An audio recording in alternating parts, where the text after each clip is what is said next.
started. And there's been a lot of reporting about how Russia has not been able to go as fast as they hoped, how they've been slowed down, how they're not seeing the progress that they want. To put this into perspective, and this is why I'm so hesitant to celebrate news like that, because I want Ukraine to push Vladimir Putin out of this country, because this is a war that has been launched for, in my view, no reason. This is a war of aggression. It's pretty clear to me. However, you look at this and you say, well, should we be celebrating this fierce response? Well, let me give you a couple ways to look at it. Is it a fierce response? Well, yes, it is. In fact, so far, Russia is admitting to about 500 dead on their side. Now, the number by media members and reporting from the ground there is believed to be about 4 times as high as that in reality, about 2,000. If that number is true, in 1 week of this invasion, they've suffered more casualties than we did in the first year or two of the Iraq War. So this has been a really fierce pushback. On the other side of this, it's only been a week. We don't know how this is going to turn out. I think it's going to get a lot uglier pretty fast here. And remember, it took us 2 weeks to get to Baghdad. So we've only gone through 1 week here. Celebrating this, incredible effort by the Ukrainians is perhaps premature at this point. Negotiators have agreed to a temporary ceasefire in some areas to evacuate civilians. And the Russians have been taking a beating internationally because a lot of rockets are hitting buildings that look like apartment buildings. This is happening all over the country. And so far, Ukraine is winning the propaganda war by a wide margin around the globe. But I don't know, how temporary is this going to be? The president of Belarus, the dictator of Belarus, is Lukashenko, and he was, doing the typical thing you do when you're a dictator. Like, look at this map. I've got a map. Look at all these things on this map. Arrows and military installments all over the map. This is what we're going to do. We're winning. We're doing well. Well, the map they used, if you look really closely, you can see, seems to highlight an invasion into Moldova, a totally separate country. So we don't know, is that in the planning? Is that definitely going to happen? Are they planning to start that as soon as they can get through with Ukraine? That definitely seems like a possibility as Vladimir Putin looks to expand his empire into the old school Russian Empire, the old school Soviet Union. It's not exactly a promising vision of the future. Now, what I want to do with today's show is kind of to look at, what are we missing? What are we not thinking about yet? As we look forward, what is the thing that we're going to kind of look back at and say, I wish we would have put a little more thought into that part of it before it all started? What is that thing? We're seeing now the sanctions that we put on, which are pretty significant, having effects all over the world when it comes to Russia. For example, this came in today. Russia Today, the Russian propaganda network that was in America, RT America, seizing productions and laying off its staff, according to a memo acquired by Oliver Darcy at CNN. This is, if you have like DirecTV, you go to the Russia Today channel. It's been on DirecTV for years and years and years, and now it just says this channel no longer available. It got pulled from everything. They can't get access to money. They can't get access to banks. They can't pay people. They're just shutting the thing down.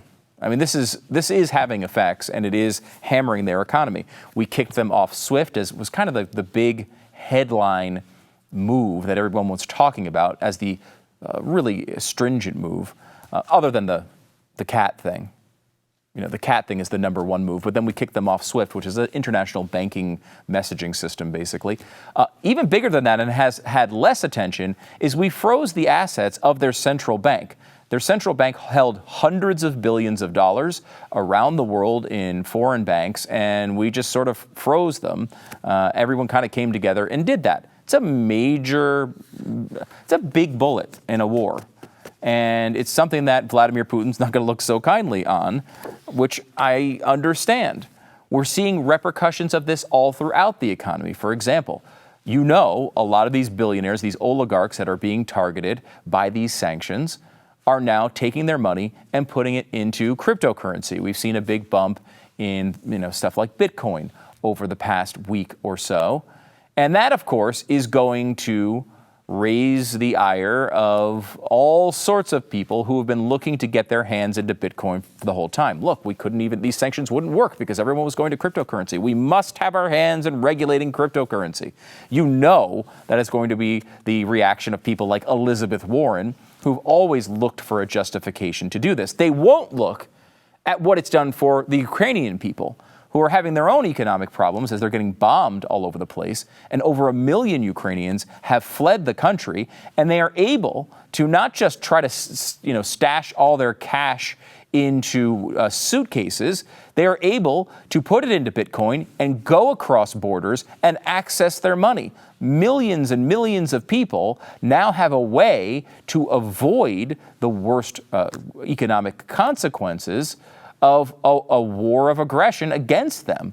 People who are fleeing a nation can now take their money, and they don't have to worry about it getting stolen 2 seconds after they cross the border, because no one can access it without those codes.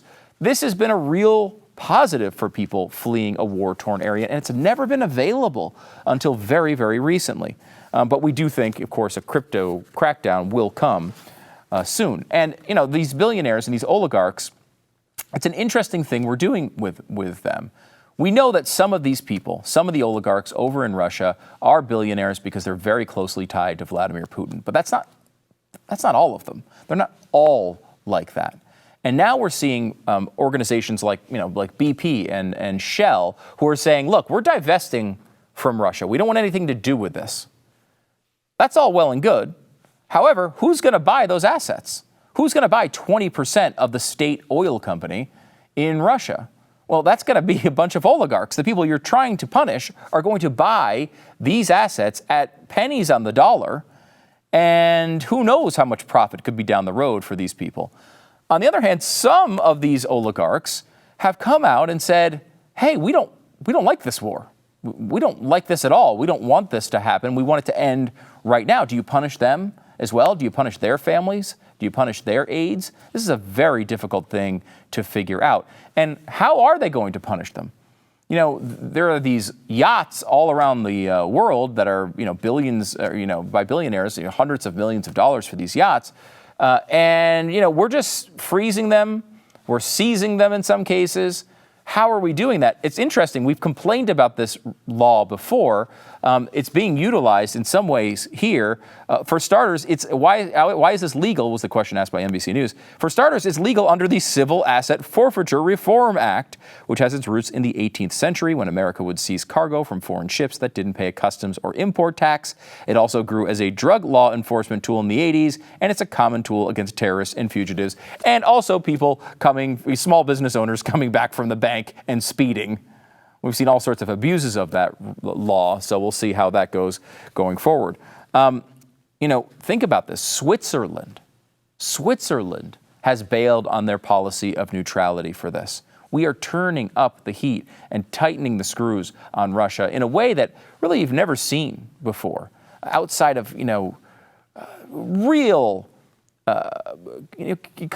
countries that are so far out of the normal economic system. Russia has the 11th largest economy in the world, and never has something like this happened with a country at that level. You look at something like Afghanistan. When we left Afghanistan, the Taliban took over. We also froze their central bank assets. Iran, back when the revolution happened, we froze those assets. Luckily, I think, was it Biden or Obama? I can't remember who gave them back finally. I think it was Biden who gave those assets back from all those that time ago, which is great. I'm really glad the Iranians were able to get that cash back.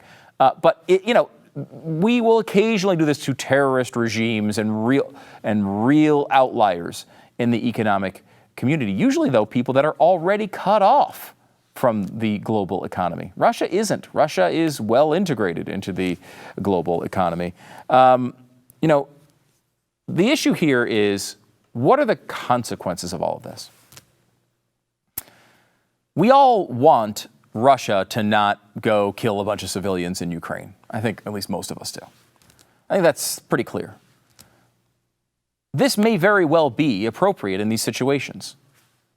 This is a war of aggression, and it's not like a borderline one. This is just one of those things where Vladimir Putin saw the West, saw how weak we were after we pulled out of Afghanistan, after Hong Kong was imposed on by China. And our response to it was like, you know what? We need to punish NBA general managers who tweet support for Hong Kong. That'll show them. And it did show them. It showed China. It showed Russia. And Russia felt that we were weak and vulnerable, and that NATO was weak and vulnerable, and that Europe was weak and vulnerable, and he thought he could go in here and do this. And so pushing back hard against it is an important thing. It's not nothing. It's something that probably does need to be done.